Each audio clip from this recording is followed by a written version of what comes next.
Well, the quantity of fuel depends on the type of rocket that you're launching, and I'm going to use the shuttle numbers here. The shuttle is retired, rest its soul, but I know those numbers.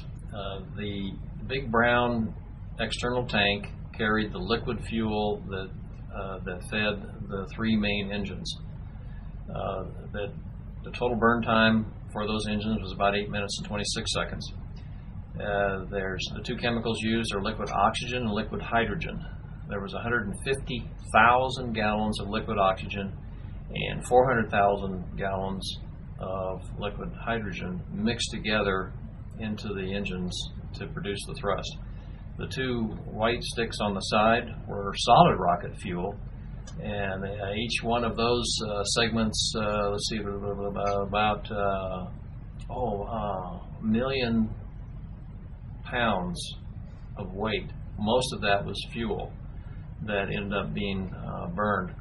The other kinds of rockets that you might launch on, so that's the liquid fuel rocket engine and the solid fuel rocket engine.